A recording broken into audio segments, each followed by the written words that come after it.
قضاء عمری ایک مسئلہ ہے.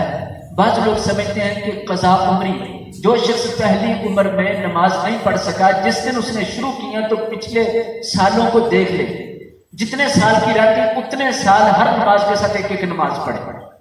اسے قضاء عمری کہتے ہیں.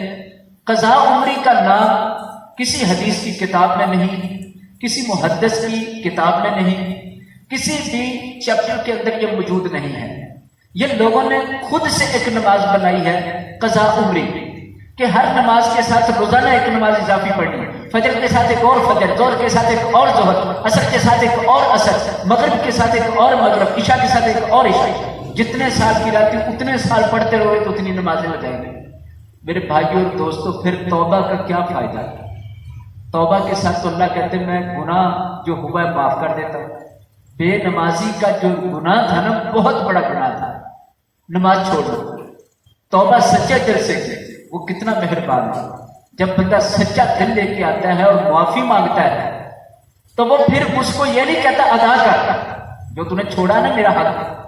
حقوق اللہ کے اندر ادائیگی نہیں رکھی گئی، معافی دے دی گئی ہے، توبہ کے ساتھ سارا معاف کر دیا گیا.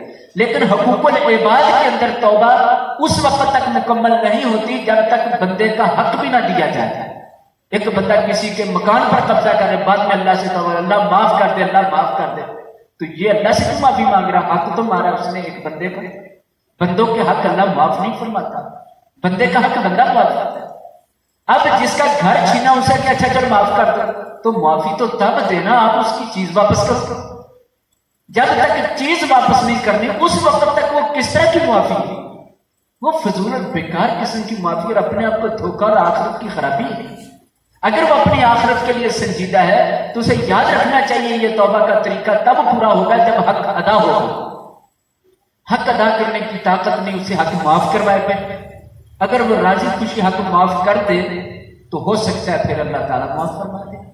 اس لیے کہ حضور صلی اللہ علیہ وسلم نے فرمایا قیامت کا دن ہوگا جن لوگوں کے حق مارے ہیں اللہ تعالیٰ دو طریقے سے وہ حق ان کو لے کے دیں گے. ایک طریقہ یہ ہوگا کہ اللہ تعالیٰ فرمائیں گے اس بندے کی نیکیاں لے لو، جتنی اس نے نمازیں تہجدیں پڑھی آپ لے لو، یا پھر اس نے روزے جو رکھے تھے ہر سال کے وہ آپ لے لو، اس کے صدقہ خیرات آپ لے لو، حتیٰ کہ خالی ہو جائے گا. لوگ کئی ایسے ہوں گے جن کے حق مارے تھے، اللہ فرمائیں گے اپنے گناہ اس پر ڈال. ایک تو یہ طریقہ ہے. دوسرا طریقہ یہ ہے کسی نے کسی کا بہت بڑا حق مارا ہے، بڑا ظلم زیادتی کی، اللہ فرمائیں گے یہ بندہ کھڑا ہے جتنی بھی نیکیاں اس کی ہیں جتنی تو چاہتا ہے لے جائے. اللہ تعالیٰ کچھ دیں گے نہیں بلکہ کہیں گے جتنی تو چاہتا ہے. پھر رسول پاک صلی اللہ علیہ وسلم نے صحابہ کی طرف مخاطب ہو کے فرمایا میرے صحابہ مجھے بتاؤ اس دن اگر کسی کو کہا جائے جتنی نیکیاں لینی ہیں لے لو، کیا وہ کسی کی ایک نیکی بھی واپس چھوڑے گا؟ ساریاں ہی سمیٹ کے لے جائے گا. نیکیاں ختم، گناہ پلڑے میں رہ گئے، تو اب یہ کیسے کامیاب ہوگا؟ جو اللہ کے سامنے ترازو لگایا جائے تو کیسے یہ کامیاب ہوگا؟ تو حقوق العباد اس طرح ادا ہوگا. تو میں عرض کر رہا تھا توبہ دو قسم کی، بندوں کے معاملات میں اور اللہ کے معاملات. نماز اللہ کا معاملہ ہے. جب اس وقت توبہ کرنی ہے تو اللہ تبارک و تعالیٰ نے پچھلا سارا معاف فرما دیا ہے، اس کی رحمت ہے. اور پھر صرف معافی نہیں، نمازیں نہیں پڑھی معافی بھی ملی ہے. اللہ تعالیٰ فرماتے تو جتنا دل سچا لے کے آئے، خالص لے کے آئے، توبۃ نصوحہ لے کے آئے، پھر اللہ کیا فرمائیں گے؟ فَأُولَئِكَ يُبَدِّلُ اللَّهُ سَيِّئَاتِهِمْ حَسَنَاتٍ.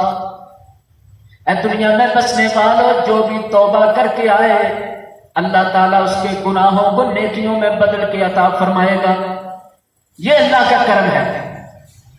اللہ تعالیٰ آپ سے قضاء عمری نہیں لینا چاہتا. اگر لینا چاہتا ہوتا تو نبی پاک صلی اللہ علیہ وسلم فرماتے، کیونکہ رب کی منشا تو نبی بیان فرماتا ہے، رب کا حکم تو نبی سناتا ہے، رب کا دین تو نبی بیان کرتا ہے. نبی کے علاوہ کسی کے پاس فرشتہ نہیں آتا، اللہ کا پیغام نہیں آتا. کسی کو کیا حق ہے دین کے اندر نئی بات بنائے؟ لہذا قضاء عمری یہ درست عمل نہیں ہے. کسی دن کسی بندے کی ایک نماز پیچھے رہ گئی، دو نمازیں رہ گئی، 4 نمازوں تک ثابت ہے. کسی مجبوری سے 4 نمازوں تک کسی کی مس ہو گئی تو وہ چاروں کو اکٹھا پڑھ لے. اس سے زیادہ کا ثابت نہیں ہے کہ بندہ کتنے کتنے دن کی نمازیں چھوڑ کے پھر اکٹھی پڑھنے لگ جائے، یا پھر ان کو روزانہ نمازوں کے ساتھ ایک ایک کر کے ہفتے کی نمازیں پڑھ لیں. اس طرح ثابت نہیں. نبی صلی اللہ علیہ وسلم غزوہ خندق میں مصروف تھے، بہت زیادہ دشمن کے ساتھ مصروف تھے، دشمن نے نماز کے لیے وقت ہی نہیں دیا. تو آپ کی اس دن 4 نمازیں رہی تھی، ظہر، عصر، مغرب، عشاء. آپ نے عشاء کے ساتھ 4 نمازوں کو ترتیب سے پڑھ لیا. اس سے زیادہ کا ثابت نہیں ہے. ایک دن کی بات اسی دن کے ساتھ، وہ بھی اگلے دن نہیں کہ اگلی نمازوں کے ساتھ، ظہر کے ساتھ پڑھنی، عصر کے ساتھ پڑھنی، مغرب کے ساتھ عشاء نہیں. یہ طریقہ نہیں. حضور صلی اللہ علیہ وسلم نے فرمایا جس کی نماز رہ جائے، سویا رہ گیا یا بھول گیا تھا، جب ہی جاگ آ جائے وہ اپنی رہی نماز کو ادا کرنا. جب ہی بھولے کو یاد آ جائے تو اپنی رہی نماز ادا کرنا. اگلی نماز کے ساتھ جوڑنے کا تصور ہی نہیں پایا جاتا. اللہ سے دعا ہے